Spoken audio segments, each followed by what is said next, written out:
Morning. हम लोग अपना 8th क्लास का chapter crop production and management को कंटिन्यू करते हैं। हम लोगों ने उसके अंदर ये पढ़ा था कि जो हमारी क्रॉप प्रोडक्शन होता है, जो हम लोग क्रॉप को करते हैं प्रोड्यूस, उसके 6-7 स्टेप बताए थे। उसमें फर्स्ट प्रिपरेशन ऑफ सॉइल हमारा कंप्लीट होगा, बोविंग हो गया। फिर उसके बाद हम लोग का एडिंग मैन्योर एंड फर्टिलाइजर हम लोग ऐड करते हैं। उसके बाद में जो अभी इरिगेशन वाला स्टेप हमारा चल रहा, सिंचाई जो है वो कैसे हम लोग करेंगे, उसके क्या क्या मेथड है, आज हम लोग उस चैप्टर में उसके बारे में पढ़ेंगे। कौन से ट्रेडिशनल मेथड है जो पारंपरिक रूप से चलते आ रहे हैं, और कौन से अब मॉडर्न मेथड है जो अभी फिलहाल यूज में लिए जाते हैं। ये सारे मेथड्स के बारे में हम लोग पढ़ेंगे। ओके, तो आपके इस चैप्टर में जो वर्ड्स मीनिंग आएंगे वो है एडवांटेज, फायदे, डेवलपमेंट मीन्स विकास, रीजन मीन्स क्षेत्र, इकोनॉमिकली मीन्स आर्थिक रूप से, और परपेंडिकुलर मीन्स लंबवत। देखो लंबवत कैसे होता है, मान लो ये लाइन है, ठीक है, और इस पर ये जो लाइन है ये इसके क्या है, परपेंडिकुलर है। तो ये परपेंडिकुलर का मीन्स ये होता है, ठीक है। इस पर सीधी ये लाइन खींच रहे ना हम लोग, तो ये इसके परपेंडिकुलर।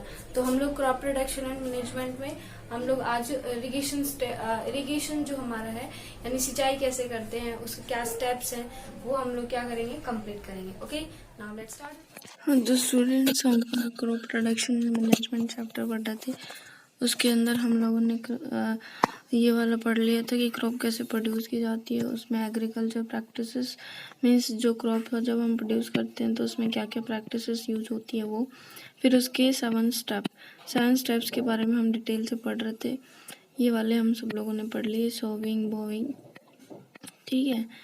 उसके बाद हम लोग का हो गया था, ये भी हो गया था राइजोबियम बैक्टीरियम तक। अब हम लोग को ये पढ़ना था कि ये जो डिफरेंस है कि एक फर्टिलाइजर यूज करते हैं हम क्रॉप को प्रोड्यूस करने के लिए, एक मैन्योर ऐड करते हैं। तो what is the difference between fertiliser and manure. Manure और फर्टिलाइजर के बीच में क्या डिफरेंस होता है। तो फर्स्ट डिफरेंस क्या है कि जो फर्टिलाइजर होता है वो एक मैन मेड इनऑर्गेनिक सॉल्ट है। फर्टिलाइजर क्या है, मैन मेड, यानी कि मैन के द्वारा बनाए गए हैं, और क्या है, इनऑर्गेनिक सॉल्ट है, यानी हमारे द्वारा बनाया गया है, ठीक है। तो ये इनऑर्गेनिक सॉल्ट है। और ये जो मैन्योर होती है वो नेचुरल सब्सटेंसेस होती है, जैसे काउ डंग एक मैन्योर के रूप में काम कर रही थी, है ना। तो काउ डंग क्या नेचुरल सब्सटेंसेस है, obtain by decomposition of cattle Dang and plant residues. और वो कहाँ से मिलते हैं, प्लांट्स के जो रेसिड्यूज, प्लांट्स खराब हो जाते हैं या जो भी हमारे जीव हैं उनके डंग से, ठीक है। तो ये मेन डिफरेंस हो गया। दूसरा क्या है कि fertiliser is prepared in factories. Fertiliser को किस में प्रिपेयर किया जाता है, फैक्ट्रीज में, क्योंकि मैन मेड है इसलिए किस में प्रिपेयर किया जाता है, फैक्ट्रीज में। Manure can be prepared in the field, और इन्हें किस में फील्ड किया जाता है, इन्हें किस में प्रिपेयर किया जाता है, फील्ड में। Fertiliser does not provide any humus to the soil. Fertiliser humus जो है वो प्रोवाइड नहीं करता है, जबकि जो मैन्योर हो वो लॉट ऑफ ह्यूमस क्या करती है, प्रोवाइड करती है सॉइल को। Fertiliser are very rich in plant nutrients like nitrogen, phosphorus and potassium. जो फर्टिलाइजर होते हैं वो किस किस में रिच होते हैं, एक तो नाइट्रोजन में, फॉस्फोरस में और पोटेशियम में। Manure is relatively less rich in plant nutrients. देखो इन फर्टिलाइजर से ये वाले कम रिच होते हैं, ठीक है, क्योंकि फर्टिलाइजर मैन मेड है तो उन्होंने तो ज़्यादा वाले ही बनाए हैं। अब उसके बाद देखो table 1.1 gives the difference between fertiliser and manure. इसमें आपको डिफरेंस दिया गया है। फिर एडवांटेज ऑफ मैन्योर, भाई हम लोग फर्टिलाइजर भी हमारा यूज में आ रहा है, फिर हम मैन्योर को यूज़ क्यों करते हैं। तो एडवांटेज ऑफ मैन्योर में देखो, the organic manure is considered better than fertiliser. जो ऑर्गेनिक मैन्योर को फर्टिलाइजर के कंपैरिजन में वो क्या माना गया है, बेटर माना गया है। दिस इज बिकॉज, क्यों होता है, it enhance the water holding capacity of the soil. ये क्या कर देती है, जो सॉइल होता है ना उसको, प्लांट को होल्ड करने की कैपेसिटी को क्या कर देती है, बढ़ा देती है। एनहांस का मतलब एक तरीके से इंक्रीज करना ही होता है, ओके। उसके बाद में क्या है, it makes the soil porous due to which in exchange of gases become easy. ये क्या कर देती है, soil porous it makes the soil porous due to which exchange of gases become easy. भाई हम लोग के जो सॉइल है, इस सॉइल के अंदर ये पोर्स डेवलप कर देती है, जिससे क्या होती है, सॉइल पोर्स में सॉइल्स में पोर्स ज़्यादा हो जाते हैं। अब सॉइल में पोर ज़्यादा हो जाएंगे तो वहाँ पे जो गैसेस हैं उनका एक्सचेंज क्या हो जाएगा, आसानी से हो जाएगा। तो ऑर्गेनिक सब्सटेंस ये भी काम करती है। पहला वाटर होल्डिंग कैपेसिटी कर देती है ज़्यादा, और फिर क्या दूसरा सॉइल पोर्स को बढ़ा देती है। It increase the number of friendly microbes, जो मैंने बताया था ना उसके अंदर क्या करते हैं, अर्थवॉर्म वगैरह है ना, ये सब आ जाते हैं माइक्रोब्स। तो ये इनको भी क्या कर देती है, इंक्रीज कर देती इनके नंबर को भी। It improve the texture of the soil. अब होता है टेक्सचर मीन्स बनावट, ये क्या कर देती है, बनावट जो होती है ना सॉइल की उसको भी क्या कर देती है, अच्छी कर देती है। तो इसलिए फर्टिलाइजर की जगह मैन्योर को क्या किया जाता है, ऐड किया जाता है। फिर हमारा जो नेक्स्ट स्टेप आता है वो आता है इरिगेशन। इरिगेशन का मतलब मैंने क्या बताया था आपको, सिंचाई। कि जब हमने बीज वगैरह डाल दिए, खाद वगैरह डाल दी, फिर उसकी सिंचाई की जाती है। All living beings need water to live. हमें भी पता है सभी जो भी लिविंग्स ऑर्गेनिज्म है उनको जिंदा रहने के लिए पानी की ज़रूरत होती है। Water is important for proper growth and development. Water जो होता है इम्पॉर्टेंट होता है प्रॉपर ग्रोथ और डेवलपमेंट के लिए। Water is absorbed by the plant roots. किसके द्वारा अब्सॉर्ब किया जाता है, प्लांट रूट्स के द्वारा। Along with the water minerals and fertiliser are also absorbed. Water के साथ साथ जो प्लांट रूट से मिनरल्स और फर्टिलाइजर भी क्या किए जाते हैं, अब्सॉर्ब किए जाते हैं। Plant contain nearly 90% water. Plant कितना परसेंट वाटर कंटेन करता है, 90%।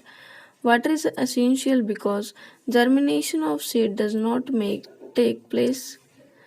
देखो जो क्या है, क्या बोला, प्लांट कंटेन नियरली 90% वाटर को इसने ऑब्जर्व करता है। वाटर इज एसेंशियल, ज़रूरी है, क्योंकि germination of seed does not take place under dry condition. Dry जब कंडीशन रहेगी तो हमारा जर्मिनेशन ऑफ फूड सीड नहीं होगा। भाई सीड का जर्मिनेशन होना ज़रूरी है आगे प्लांट ग्रोथ करने के लिए। तो सीड जर्मिनेशन के लिए पहले उसमें क्या डालना पड़ेगा, हमें पानी डालना पड़ेगा। Nutrients dissolve in water are transported to each part of the plant. जो न्यूट्रिएंट्स होते हैं वाटर के अंदर जो डिसॉल्व किए जाते हैं वो उस वाटर के साथ साथ, जो वाटर हर पार्ट में जाता है तो उसके साथ वो न्यूट्रिएंट्स भी हर पार्ट में चले जाते हैं। Water also protect the crop from the both forced and hot air currents. देखो जो वाटर क्या करता है, प्रोटेक्ट करता है क्रॉप को, इससे एक तो फ्रोस्ट से और एक हॉट एयर करंट से। मतलब बहुत ज़्यादा गर्मी है ना और तूफान वगैरह आते हैं तो उनसे क्या करता है वो उसको प्रोटेक्ट करता है। To maintain the moisture of the soil for healthy crop growth fields have to be watered regularly. तो हमें क्रॉप को मेंटेन रखने के लिए, उसे हेल्थी रखने के लिए उसमें प्रॉपर हमें रेगुलरली क्या करना चाहिए, वाटर डालना चाहिए। ओके, फिर the supply of water to crops at regular intervals is called irrigation. एक रेगुलर इंटरवल ऐसे भी नहीं है भाई, मान लो आपने सुबह 6 बजे पानी डाला, फिर 6:30 बजे डाल दिए, फिर 7 बजे डाल दिए, फिर 7:30 बजे डाल दिए, फिर 8 बजे, ऐसे तो सब पौधा खराब हो जाएगा है ना। तो ऐसे नहीं हम सारे दिन पानी, एक रेगुलर इंटरवल होता है कि भाई हमें आज डालना है, उसके बाद हमें शाम को डालना है, फिर कब भी डालना है। तो हमारा एक रेगुलर जो होता है क्या होता है, पीरियड होता है, उसके बाद ही हम लोग क्या करते हैं, उसमें पानी डालते हैं। The time and frequency of irrigation varies from crop to crop. और ये नहीं है कि सारी क्रॉप के लिए हर टाइम पे, मान लो कुछ क्रॉप्स ऐसी होती है जिनको एक दिन में एक बार डाल दिया बस बात खत्म। कुछ होती है 2 दिन में एक बार डाल दिया बस बात खत्म। कुछ होती है उन्हें सुबह शाम डालना पड़ता है। तो वो क्रॉप और क्रॉप पे वेरीज करती है। सॉइल टू सॉइल, सॉइल और सॉइल, भाई सॉइल हमारी कैसी है, चिकनी है क्या फिर बालू मिट्टी है, कौन सी मिट्टी है। सीजन एंड टू सीजन, और कौन से सीजन में हम लोग क्रॉप कर रहे हैं, यानी कि जो इरिगेशन का जो टाइम है और फ्रिक्वेंसी है कि कितनी तेज़ी से कितना टाइम के अकॉर्डिंग हमें डालना है, वो किस पे वेरीज करता है, crop to crop, soil to crop और season to season. In summer के अंदर देखो क्या होता है, the frequency of watering is higher. क्यों? क्योंकि भाई समर के अंदर क्या हो जाता है, हॉट हो जाता है जो भी हमारा एनवायरनमेंट, इसलिए पानी बहुत जल्दी सूख जाता है, इसलिए हमें क्या होती है, वाटरिंग हाइयर करनी पड़ती है। वाई इट इज़ सो, क्यों होता है, could to it due to be the increased rate of evaporation of water from the soil and leaves. क्योंकि हमें पता है हॉट जो होता है सिस्टम हो जाता है, इसलिए जो हमारी लीव्स हैं उस लीव्स से जो वाटर है वो आसानी से क्या होता है बाहर नेचर के अंदर इवापोरेट हो जाता है। देखो लीव से वाटर का बाहर निकलना ही क्या कहलाता है, इवापोरेशन। ठीक है, तो ये प्रोसेस ज़्यादा हो जाती है। अब आई एम वेरी केयर, ये क्या करता है पूछो, I am very careful this year about watering the plant. Last summer में my plants dried up and died. इसका जो इसने मतलब जो भी इसका फील्ड था इसमें इस बार इसने एकदम प्रॉपरली मतलब वाटर डाला है। ये बोल रहा है कि लास्ट ईयर मैंने प्रॉपरली नहीं डाला था तो मेरा प्लांट क्या हो गया था, खराब हो गया था। अब हम लोग क्या करते हैं, सोर्सेस ऑफ इरिगेशन, कि हम इरिगेशन करेंगे कैसे। ऐसे नहीं है कि हमने जग लिया चलते बने भाई, है ना, ऐसे थोड़ी ना कर सकते हैं क्रॉप में। The source of the water of irrigation are, अच्छा ये सोर्सेस हैं, ये तो सोर्सेस है, मेथड नहीं है, ये सोर्सेस है। मतलब क्या है कि हम लोग जो इरिगेशन के लिए, अब हमें एक बाल्टी पानी तो चाहिए नहीं है ना, बहुत सारा पानी चाहिए, तो वो पानी आता कहाँ से है, सोर्स का मतलब स्रोत, तो वो पानी आता कहाँ से है। तो the sources of water for irrigation are well, जो कुएँ हैं, ट्यूबवेल्स हैं, पॉन्ड, तालाब, लेक, झील, रिवर, नदी, डैम्स एंड कैनल्स, जो भी वो बनाते हैं हम लोग, तो उनसे हम लोग क्या करते हैं, पानी इकट्ठा कर सकते हैं। तो ये हम लोग को देखो 2 3 4 डायग्राम बताए गए हैं। इसमें क्या कर रहा है ये अलग अलग, जैसे मैं आपको अभी बताऊंगी, ये सारे के सारे आएंगे हमारे। तो पहले हम ट्रेडिशनल मेथड को पढ़ लेते हैं कि किस टाइप से हैं। तो देखो डायग्राम से पहले हम ट्रेडिशनल मेथड पढ़ लेते हैं कि नॉर्मली ट्रेडिशनली कैसे मतलब सिंचाई की जाती है। देखो, the water available in wells, lakes and canal is lift up by different method in the different region. जो अवेलेबल होता है वाटर किसके अंदर, कुओं के अंदर, झील के अंदर, कैनाल्स के अंदर, वो डिफरेंट मेथड से क्या किया जाता है, अलग अलग जगहों पे पहुंचाया जाता है। For taking it to the field, और फिर उसे फील्ड में डाला जाता है। कैटल और human labour is use to this, और क्या कर जाता है, या तो कैटल के बच्चे या ह्यूमन लेबर खुद भी इन काम को करते हैं। In this method, so these methods are cheaper but less efficient. क्या होते, सस्ते तो होते हैं लेकिन क्या होते, लेस एफिशिएंट होते, ज़्यादा एफिशिएंट नहीं होते। The various traditional ways are, देखो बहुत सारे वेरियस ट्रेडिशनल कौन से, देखो एक तो मॉड का मतलब क्या होता है, पली सिस्टम, एक चेन पंप, और एक आपका है, तीसरा आपका है ढेकली, और आपका चौथा है राहत। इसमें ये लेवर सिस्टम होता है, ठीक है। फिर इसमें देखो होता क्या है, देखो सबसे पहले मॉड था, उसके अंदर देखो क्या है कि ये जैसे कुआं बना रखा है, ठीक है, इस कुएं से ये पानी यहाँ से निकालेगा और ऐसे फील्ड में छोड़ देगा और ये पानी ऐसे सारे चला जाएगा, इसको तो बोलते हैं मॉड, ठीक है। उसके बाद में चेन पंप में देखो क्या है कि ये पानी आ रहा है आपका यहाँ से, ये इधर से इन्होंने बाल्टी बांध रखी है, फिर इस टाइप से ये सर्कल्स में पानी ऐसे, और ये ऐसे चेन ये बना रखा है इन्होंने एक चेन सा, तो इस प्रकार से जा रहा है, तो ये हो सकता है। तीसरा देखो ढेकली के अंदर क्या किया इन्होंने, ये जैसे एक बाल्टी ये खुद निकाल रहा है, एक बाल्टी को उन्होंने ऐसे पत्थर से रख के और ऐसे इसके बांध रखा है, ये आपकी होती है ढेकली। फिर इसके अंदर है एक गाय है, और इसके अंदर जैसे कुएं के अंदर से 1 2 3 4 5 5 बाल्टियाँ बांध रखी है, इसके अंदर जैसे पानी है तो वो पानी ऐसे रोटेट होता रहेगा, ठीक है। अब देखो pumps are commonly used for lifting water.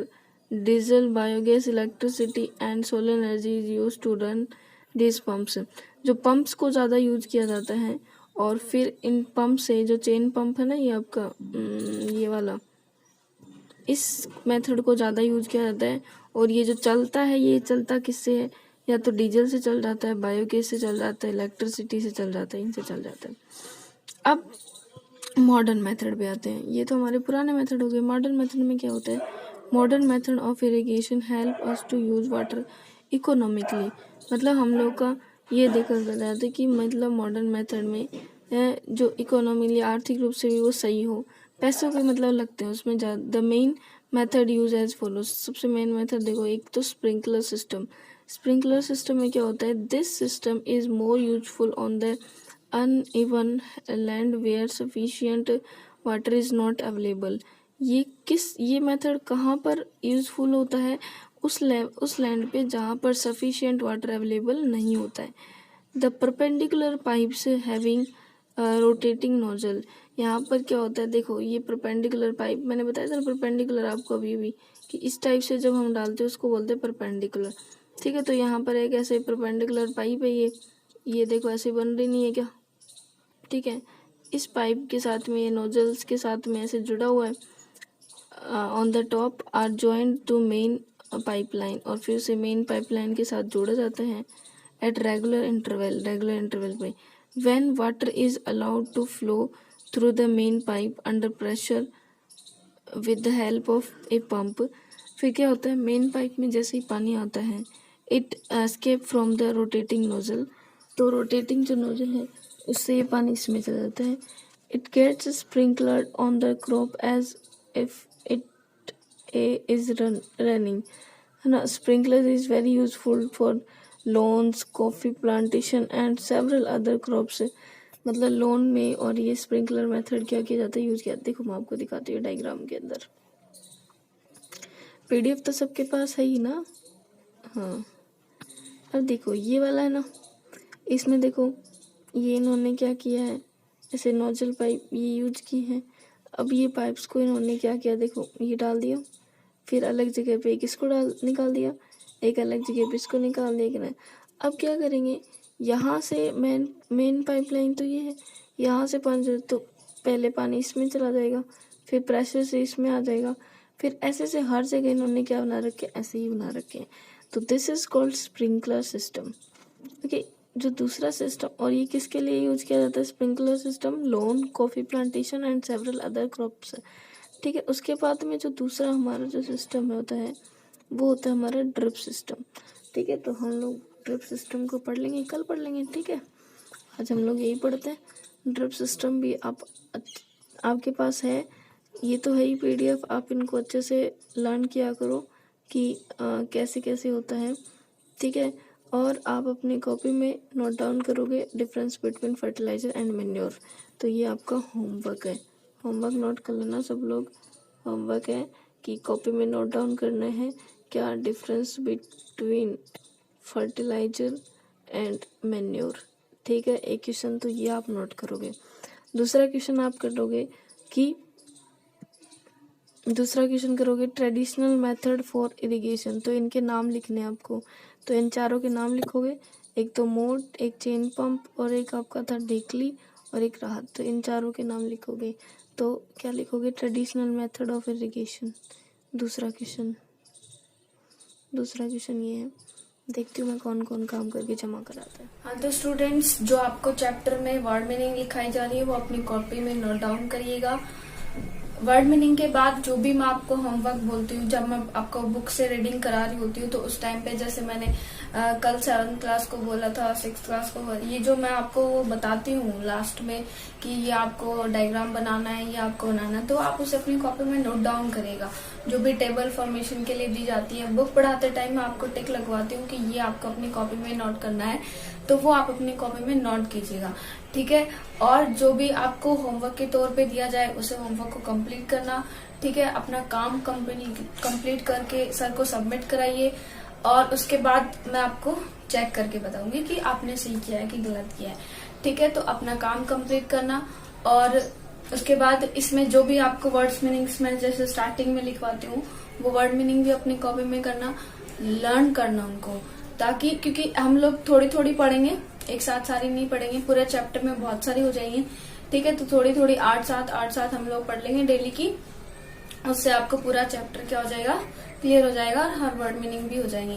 तो चैप्टर को अच्छे से लर्न कर लिए, वर्ड मीनिंग को भी अच्छे से लर्न करना। ठीक है, और जो आप काम करते हो उसको वो सर को सबमिट करा देना, ताकि वो मतलब मैं आपको चेक करके दे सकूं। ठीक है, बाय।